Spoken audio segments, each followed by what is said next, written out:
بسم اللہ الرحمن الرحیم۔ قریش کی ظلم و جور۔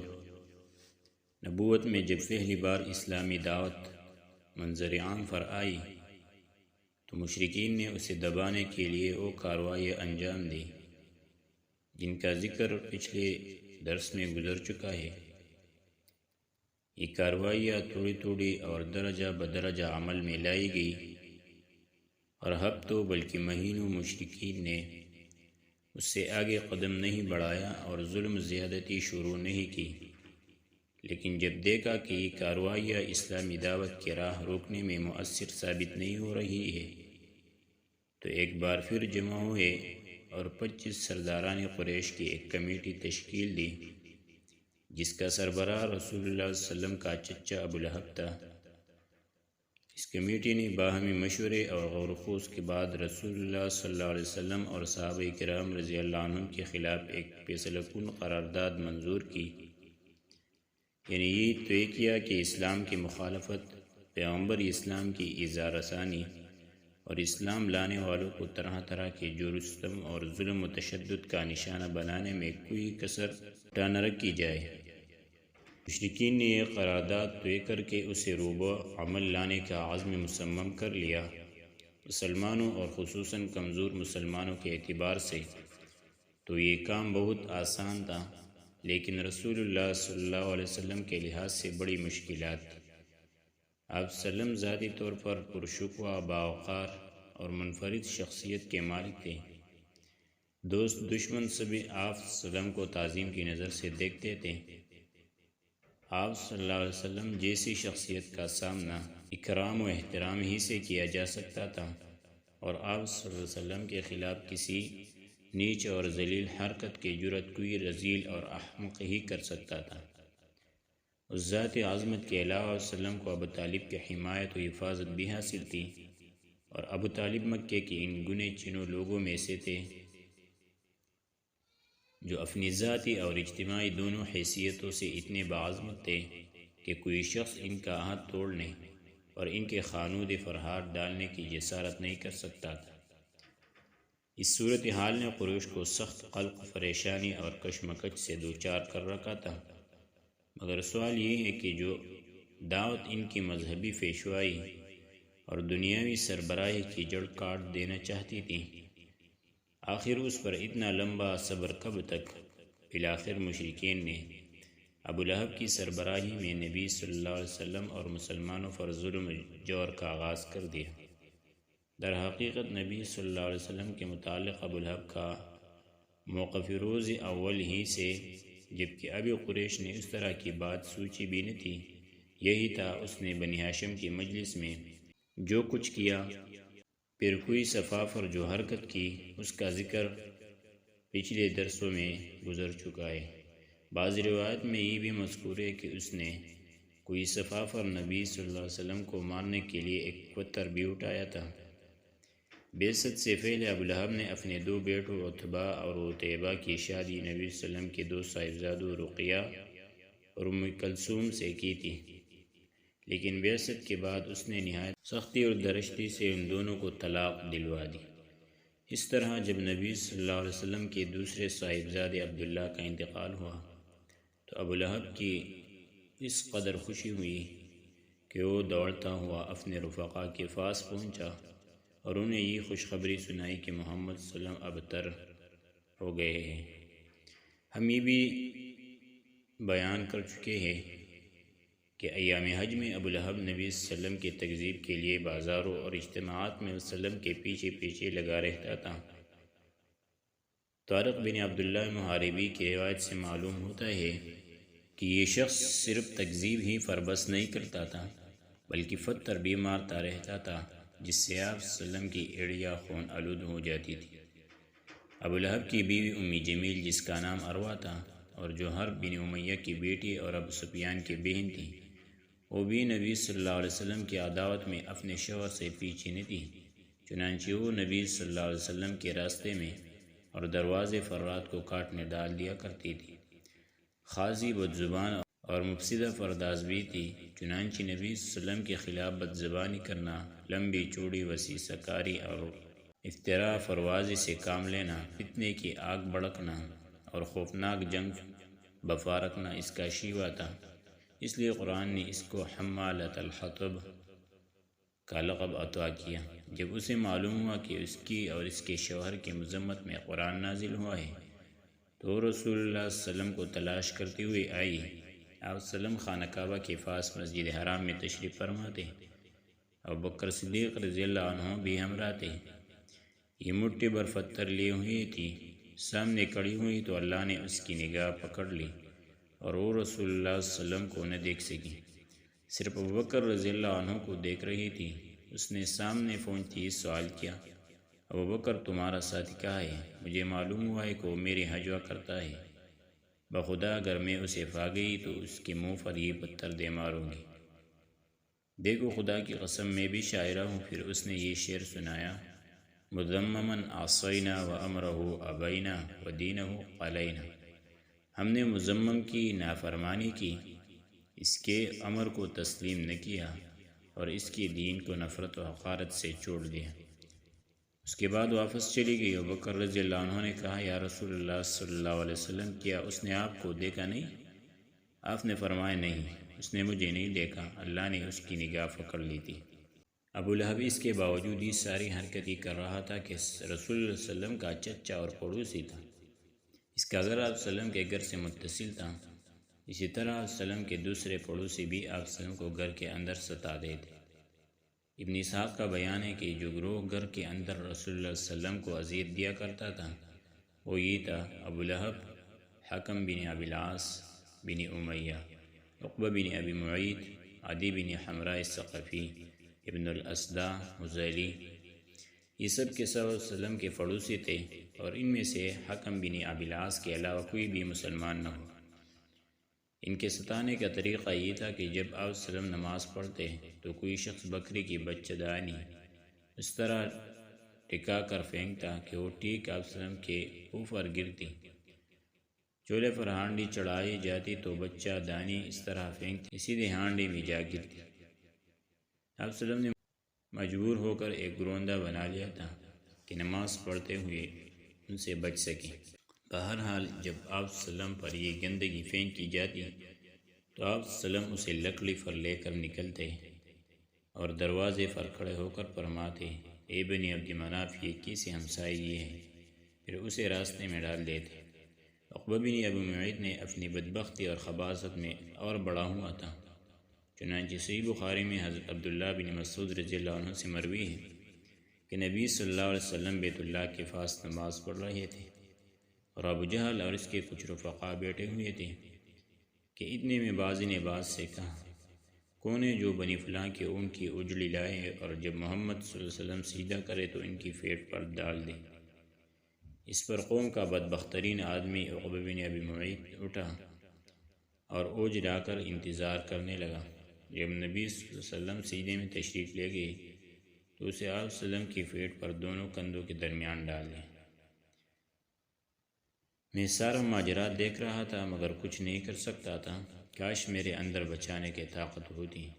حضرت ابن مسعود فرماتے ہیں کہ اس کے بعد وہ ہنسی کے مارے ایک دوسرے پر گرنے لگے اور رسول اللہ صلی اللہ علیہ وسلم سیدھے ہی میں پڑے رہے، سر نہ اٹھایا یہاں تک کہ فاطمہ رضی اللہ عنہا آئی اور آپ صلی اللہ علیہ وسلم کی پیٹ سے اوج ہٹا کر پھینکی۔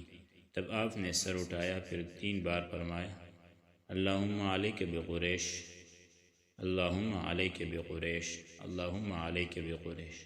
اے اللہ تو قریش کو پکڑ لے۔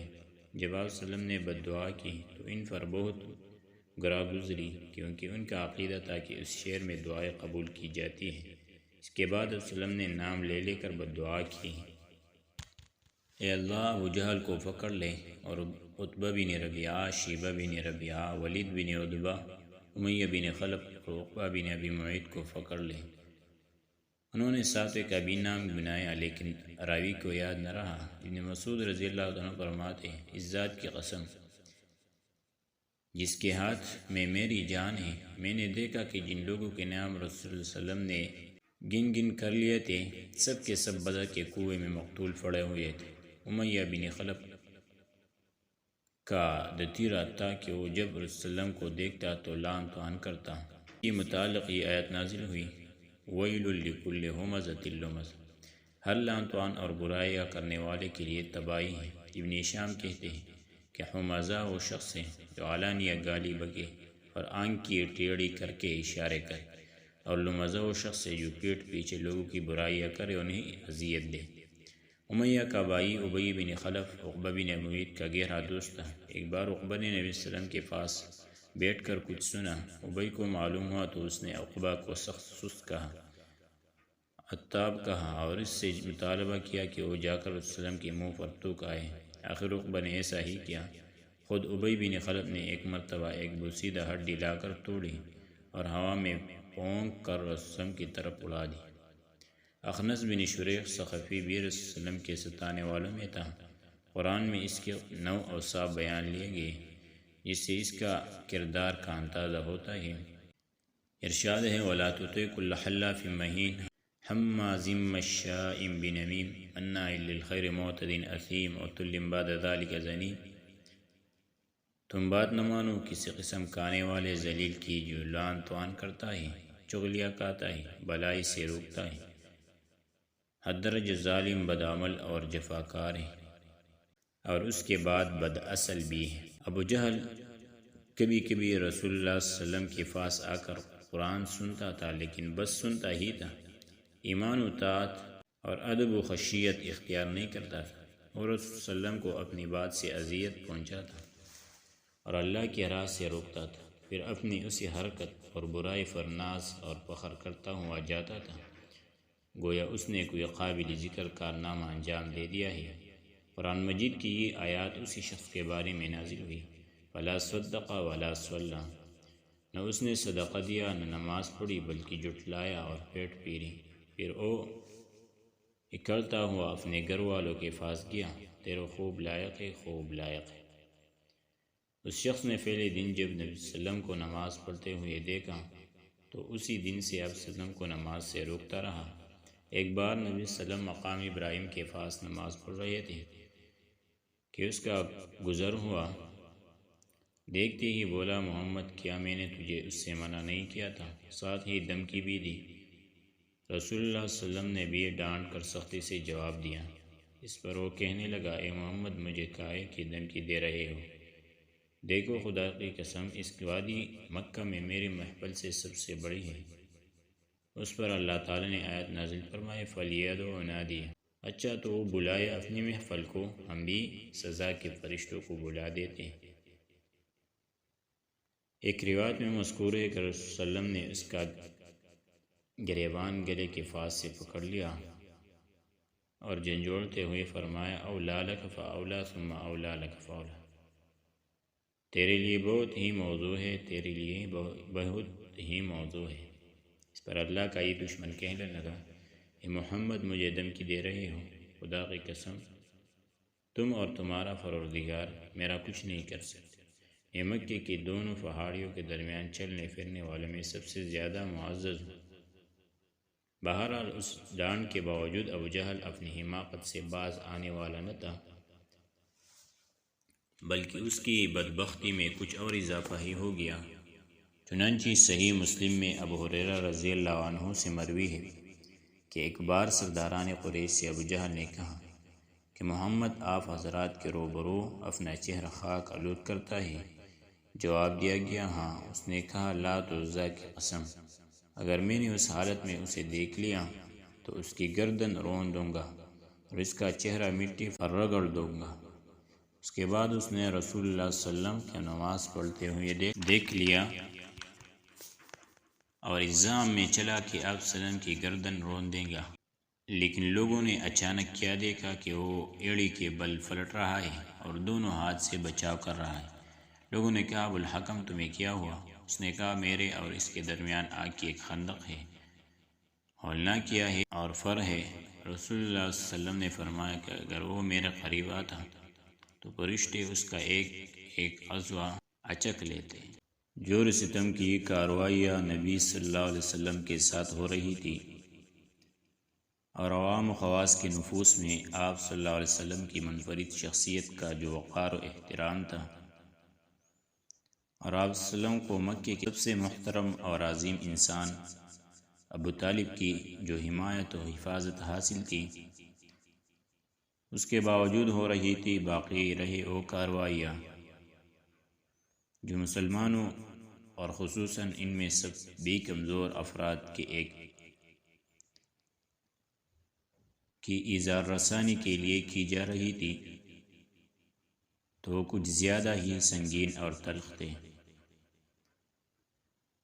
ہر قبیلہ اپنے مسلمان ہونے والے افراد کو طرح طرح کی سزائیں دے رہا تھا، اور جس شخص کا کوئی قبیلہ نہ تھا ان پر اوباشوں اور سرداروں نے ایسے جور و ستم روا رکھے تھے جنہیں سن کر مضبوط انسان کا دل بھی بے چینی سے تڑپنے لگتا ہے۔ ابو جہل جب کسی معزز اور طاقتور آدمی کے مسلمان ہونے کی خبر سنتا تو اسے برا بلا کہتا، ذلیل و رسوا کرتا اور مال و جاہ کو سخت خسارے سے دوچار کرنے کی دھمکیاں دیتا، اور اگر کوئی کمزور آدمی مسلمان ہوتا تو اسے مارتا اور دوسروں کو بھی برانگیختہ کرتا۔ حضرت عثمان بن عفان رضی اللہ عنہ کا چچا انہیں کھجور کی چٹائی میں لپیٹ کر نیچے سے دعا دیتا۔ حضرت مصعب بن عمیر رضی اللہ عنہ کی ماں کو ان کے اسلام لانے کا علم ہوا تو ان کا دانہ فانی بند کر دیا اور انہیں گھر سے نکال دیا۔ یہ بڑے ناز و نعمت میں پلے تھے، حالات کی شدت سے دوچار ہوئے تو کال اس طرح ادھیڑ گئی جیسے سام کچلی چھوڑتا ہے۔ حضرت بلال رضی اللہ عنہ امیہ بن خلف جمحی کے غلام تھے۔ امیہ ان کی گردن میں رسی ڈال کر لڑکوں کو دے دیتا تھا اور وہ انہیں مکے کے پہاڑوں میں گھماتے پھرتے تھے، یہاں تک کہ گردن پر رسی کا نشان پڑ جاتا تھا۔ خود امیہ بھی انہیں باندھ کر ڈنڈے سے مارتا تھا اور چلچلاتی دھوپ میں جبرن بٹھائے رکھتا تھا۔ کھانا فانی بھی نہ دیتا بلکہ بو کا پیاسہ رکھتا تھا، اور اس سے کہیں بڑھ کر یہ ظلم کرتا تھا کہ جب دوپہر کے گرمی شباب پر ہوتی تو مکہ کے پتریلے کنکروں پر لٹا کر سینے پر بھاری پتھر رکھوا دیتا، پھر کہتا، خدا کی قسم تو اسی طرح پڑا رہے گا یہاں تک کہ مر جائے یا محمد صلی اللہ علیہ وسلم کے ساتھ کفر کرے۔ حضرت بلال رضی اللہ تعالیٰ عنہ اس حالت میں بھی فرماتے، احد احد۔ ایک روز یہی کارروائی کی جا رہی تھی کہ ابو بکر رضی اللہ تعالیٰ عنہ کا گزر ہوا۔ انہوں نے حضرت بلال رضی اللہ تعالیٰ عنہ کو ایک کالے غلام کے بدلے، اور کہا جاتا ہے کہ 200 درہم یا 280 درہم چاندی کے بدلے خرید کر آزاد کر دیا۔ حضرت عمار بن یاسر رضی اللہ عنہ بنو مخزوم کے غلام تھے۔ انہوں نے اور ان کے والدین نے اسلام قبول کیا تو ان پر قیامت ٹوٹ پڑی۔ مشرکین جن میں ابو جہل پیش تھا، سخت دھوپ کے وقت انہیں پتریلی زمین پر لے جا کر اس کی تپش سے سزا دیتے۔ ایک بار انہیں اسی طرح سزا دی جا رہی تھی کہ نبی صلی اللہ علیہ وسلم کا گزر ہوا۔ آپ صلی اللہ علیہ وسلم نے فرمایا، آل یاسر صبر کرنا، تمہارا ٹھکانہ جنت ہے۔ آخر کار یاسر ظلم کی تاب نہ لا کر وفات پا گئے، اور سمیہ رضی اللہ عنہ جو حضرت عمار رضی اللہ عنہ کی والدہ تھی، ان کی شرمگاہ میں ابو جہل نے نیزہ مارا اور وہ دم توڑ گئی۔ یہ اسلام میں پہلے شہیدہ ہے۔ حضرت عمار رضی اللہ عنہ پر سختی کا سلسلہ جاری رہا، کبھی دھوپ میں تپایا جاتا تو کبھی ان کے سینے پر سرخ پتھر رکھ دیا جاتا اور کبھی پانی میں ڈبویا جاتا۔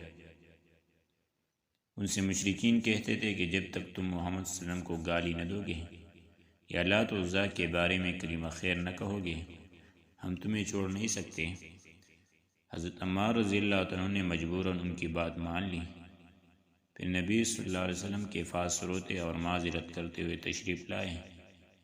اس پر یہ آیت نازل ہوئی، من کفر باللہ من بعد ایمانہ الا من اکرہ وقلبہ مطمئن بالایمان، جس نے اللہ پر ایمان لانے کے بعد کفر کیا لیکن جسے مجبور کیا جائے اور اس کا دل ایمان پر مطمئن ہو،